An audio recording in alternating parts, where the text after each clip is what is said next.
There's a quiet moment before it happens, a knot in your stomach, a tiny pause in your breath, a soft, familiar whisper in your mind that says, "Don't make this worse. Don't upset anyone. Just let it go." And you do. Not because you're weak, but because somewhere in your life, keeping the peace became the only way to stay safe. You say yes when your whole body is begging to say no. You smile when something inside you collapses. You let people take and take. Because the alternative, conflict, disappointment, rejection, feels unbearable.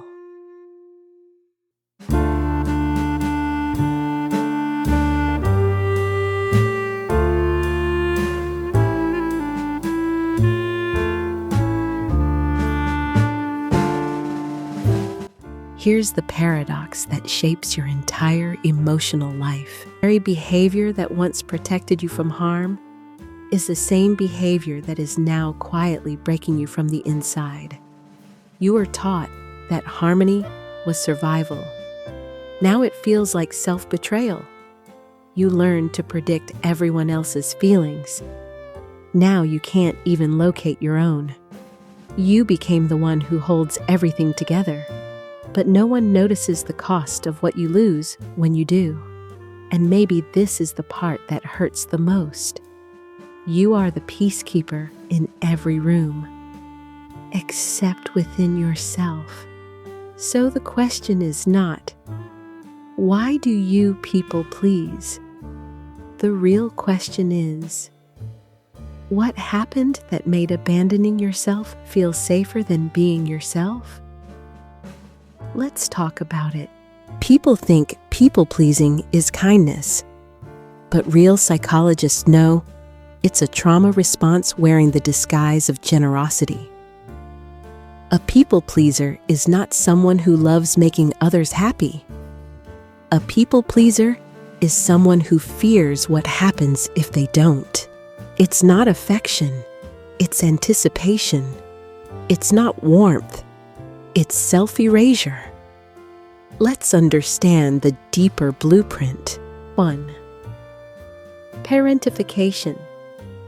Many pleasers grew up in homes where they had to regulate the emotions of adults, comforting a sad parent, calming an angry one, reading unspoken tensions like weather patterns.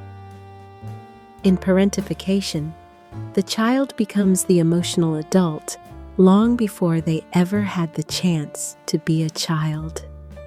This trains the nervous system to scan for danger, to soften itself, to become whatever keeps the environment stable. You begin to believe love must be earned through usefulness. 2. Hypervigilance. Your brain learns to live in prediction mode. What mood is mom in? Will dad get angry? Is everyone okay? Did I upset someone without realizing it? Hypervigilance rewires your default mode network, the brain's autopilot, to assume that other people's emotional safety is your personal responsibility. You become a human early warning system.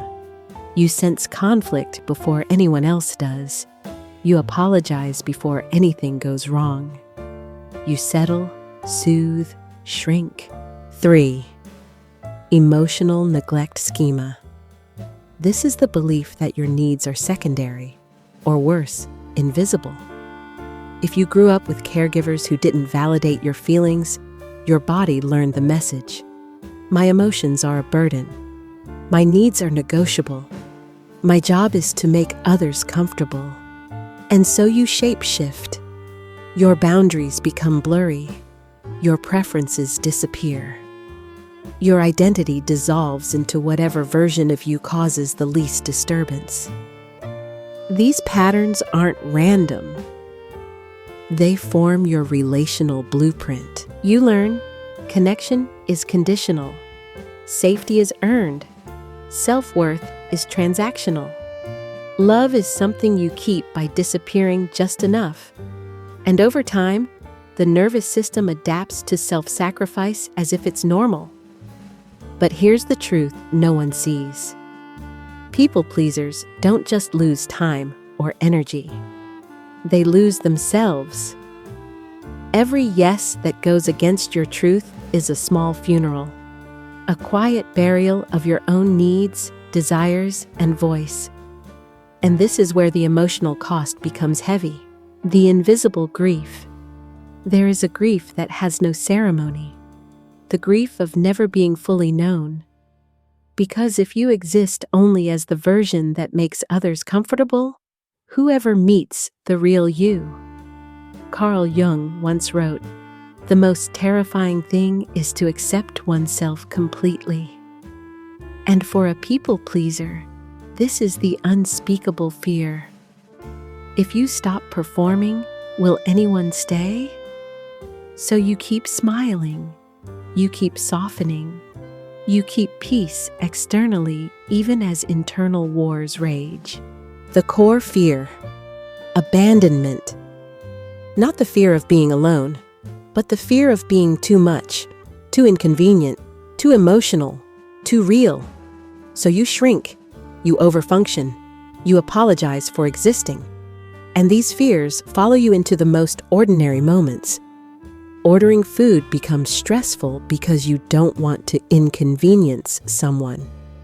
You let people interrupt you because correcting them feels confrontational.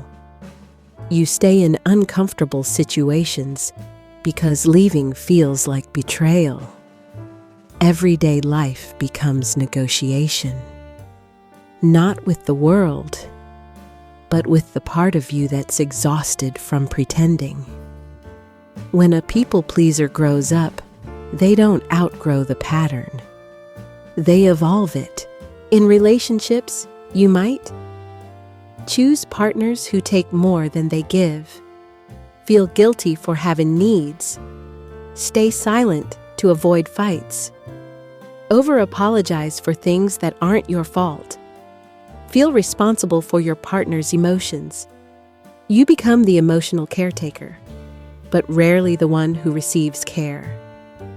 In your career, you might overwork because you fear disappointing your boss, never take credit, say yes to every request, burn out quietly because you don't want to appear difficult. Meanwhile, less capable people advance simply because they're not afraid to say no.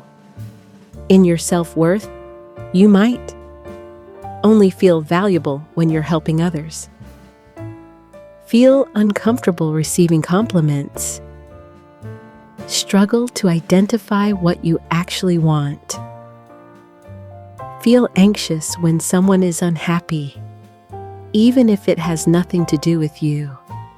You become accountable for every emotional shift in the room.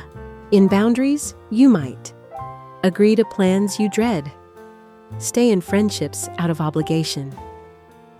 Let people vent at you endlessly because you don't want to seem selfish. Your yes becomes automatic, and your no feels like a crime. In emotional regulation, you might bottle things up until you break. Cry from overwhelm, not sadness. Panic when someone is disappointed. Numb your own needs because feeling them feels threatening.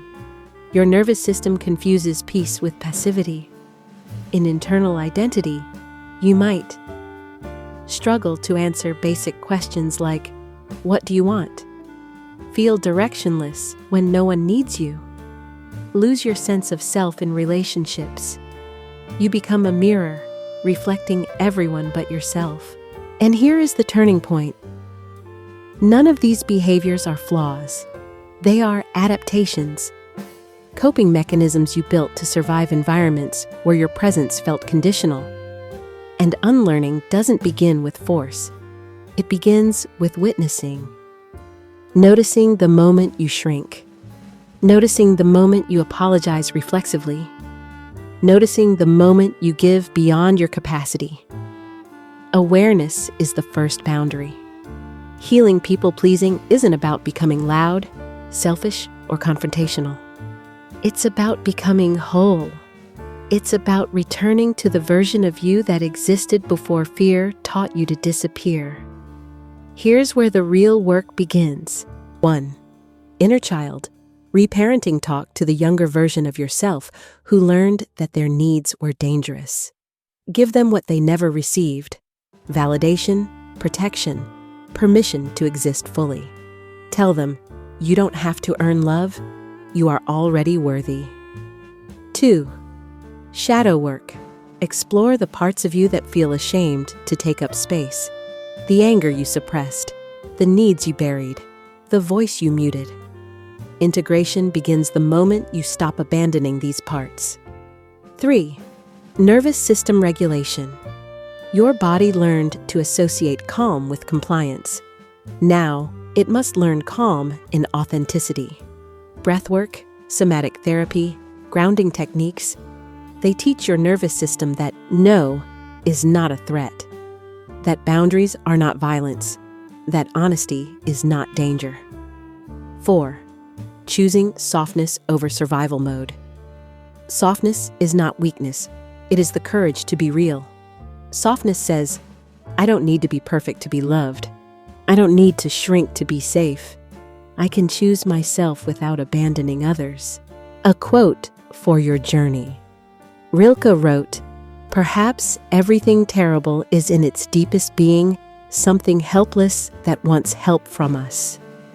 Your people-pleasing isn't terrible. It's helpless. It's the child in you who still believes peace must be purchased with your silence. But you are older now. You are safer now. You can choose differently. Final message. You are not meant to live as a ghost in your own life. You are not meant to make yourself small so others could feel big. You are not meant to trade authenticity for acceptance. You deserve a life where your yes is true, your no is honored, and your presence is not conditional. Healing is not about fixing who you are. It's about remembering who you were before you were taught to break yourself for peace. If this message resonated, if you saw yourself in these words, you are not alone. Share this video, leave your story in the comments, and subscribe for more truths like this. Not to please anyone, but to finally choose you. The goal is not to be fixed, but to become whole.